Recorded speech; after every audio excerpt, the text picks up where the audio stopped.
play it on Mexican television. You never read about Alucarda in a newspaper.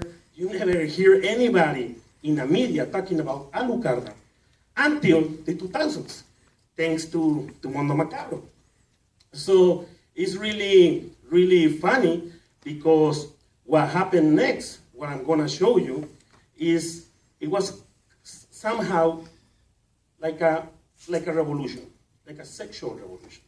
So you know, exploitation is not only horror, right? Mm-hmm. Let's see the other stuff, okay?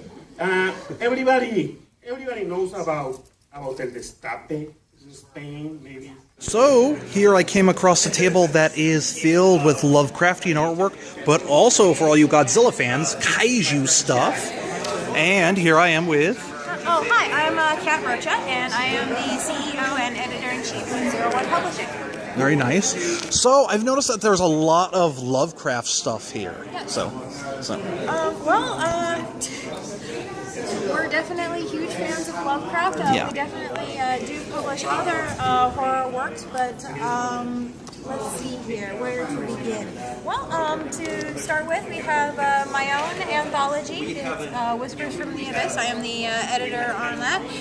It's 30 short stories for the commuter. They don't really have time to sit down and devote themselves to a long, lengthy, story, even short stories. Yeah. So all of them are geared towards basically people who only have about a half hour to sit down and read something. We have a lot of good people in this book. We've got Greg Stoltz, we've got Nick Lamatas, we've got AC Wise. Oh, nice. In fact, Volume 2, which is currently available digitally, both books are available digitally and with all distributors. The paperback is available at all 5 paperbacks are sold, and Volume 2 will be coming out this Tuesday. Very nice. Now, what was it about Lovecraft that inspired you to start doing this and stuff? Because a lot of people always think that Lovecraft is just tentacle horror, when if you've read Lovecraft, which even you admitted that reading Lovecraft could be kind of trekking at times, but what was it about? But a lot of people think that Lovecraft is just tentacles, but really it's madness too. It's a lot of madness. Lovecraft actually encompasses so much more than just Cthulhu. In fact, Cthulhu is such a small part of his mythos. Really, Lovecraft explores all aspects of personal horror and personal darknesses. And if you think about it, that whole idea of when you stare into the darkness stares back, or stare into the void, I should say. That is Lovecraft. And when you look at his own life and how his own life was very much so cut off from the outside world, he was very much so shut in. He was very much so scared of society on the outside world and women and depression and loneliness too. Depression and loneliness, and people want to say, oh well, he was a sexist and he was a racist. No, he was scared of everybody, and that comes out in his works. And so you can really get down deep and explore personal horrors in Lovecraft's sandbox. Yeah. And things like The Thing on the Doorstep, where that explores possession, being married to somebody and being forced to be turned into something that you don't really want to be. Yeah. That was his relationship with his wife. So again, Lovecraft lends itself to exploring all sorts of personal horror in a, dare I say, safe environment. Yeah. But that's the thing I've noticed with the explosion of Lovecraft merchandise and Lovecraft artistry nowadays. Everybody kind of just focuses on the monsters of Lovecraft, and they don't focus on the much more deeper things that are there. And don't get me wrong, the monsters are cool, but the monsters are always extremely vague in the books. Very much vague. Pretty much. I mean, the deep ones are I think the closest that you get to actually in-your-face monsters. Yes. Really. And those are fish people. And you could also interpret that as just him, dealing with rednecks. Yes. Really. especially when you consider, all of Innsmouth were old redneck bootleggers. Yeah. So, but I think what it is that monsters are easier to not relate to, but to see and to visualize. If I may plug one of my own books. Just plug away. Case File Arkham, dark, gritty noir set in H.P. Lovecraft's Arkham City, where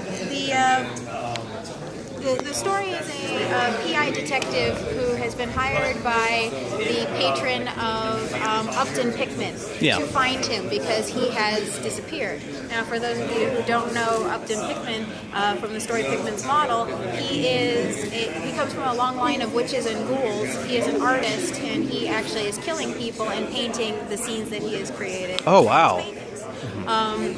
So our PI detective is sent to find him and to find out what happened to him. Yeah. And in that story itself, you really do explore what is a monster, what really is it that makes somebody a monster. The artwork is very nice. There's something like 90s comic about it.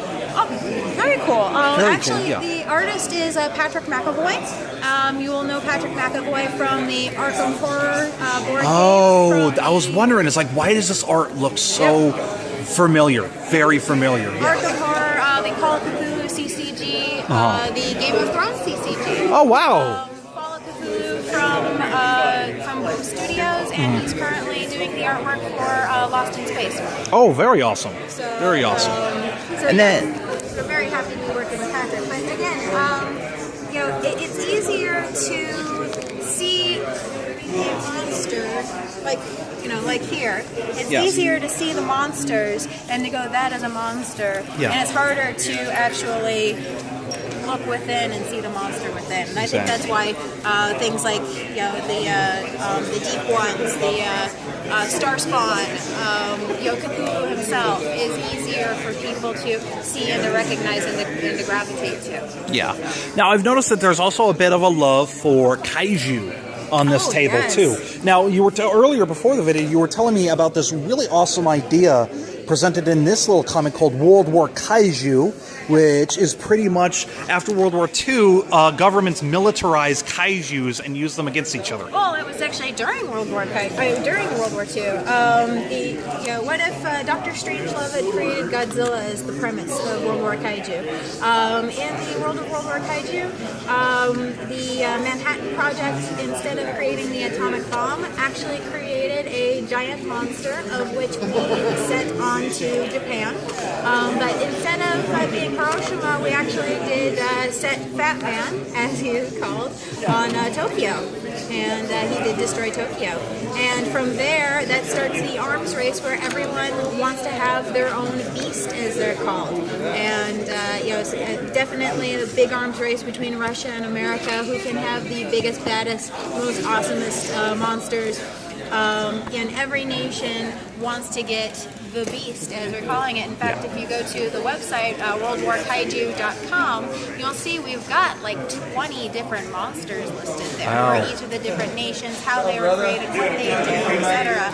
And the world of World War Kaiju is fully realized and developed, and we keep very close to actual history. I've had history professors come and tell me that they've used the book to get their students who weren't into history, especially the Cold War. Yeah. It's pretty much the Cold War with kaijus. Oh yeah, it's very much so the Cold War with kaijus. In fact, Volume 1 ends with the Cuban Monster Crisis.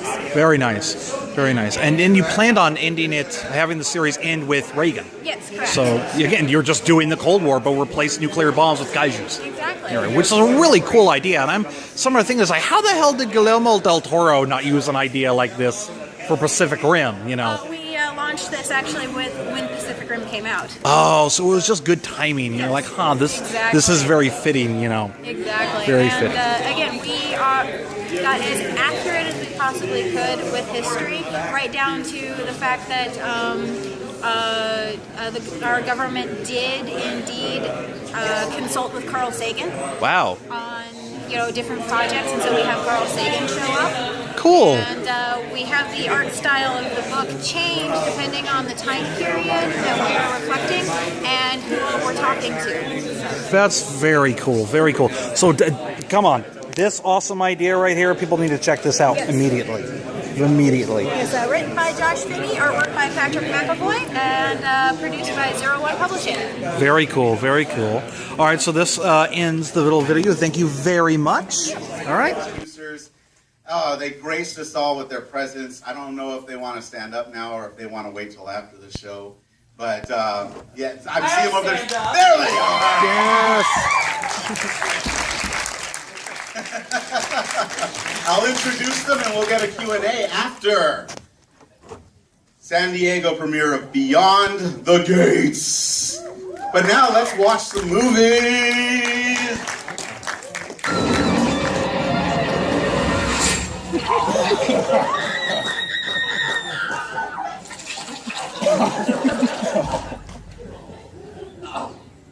Did you hear how good I was?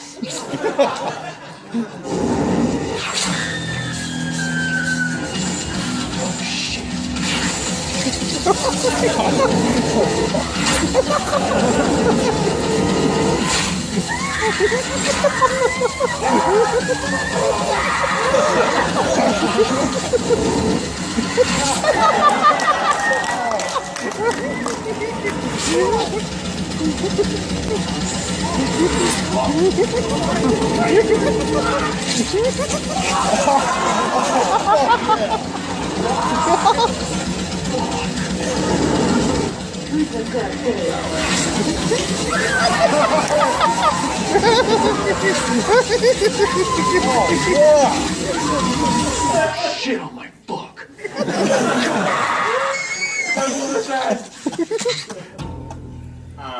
I knew what they were, and then, you know, after we started writing this movie, I kind of delved into it. But Steve was really the one who grew up with these.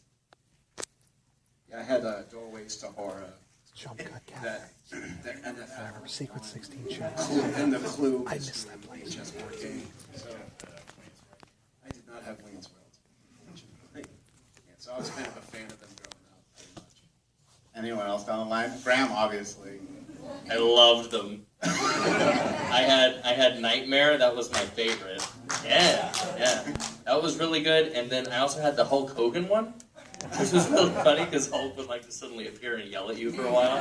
Come on, give us your Hulk impersonation. It was like, "Come on, brother, move 3 spaces ahead." It was like that sort of thing. Hi, Hulk Hogan, everybody. Zipper. I'm going to open up to questions, but I have to ask about the decision for like the color scheme. It's so reminiscent of these movies like Argento and that kind of. The colors are so great. Thank you. Yeah, the kind of main idea my DP, Brian Sell, and I had was to sort of like escalate this color scheme over the course of the movie. So at the very beginning, it's kind of like a standard night color, and then we start introducing this light blue that you see in stuff like Rennie Harlin's Prison and Poltergeist and all these other movies. And we kept kind of like building into this sort of like blue and purple world where they're essentially just stepping into the 1980s at the end of it.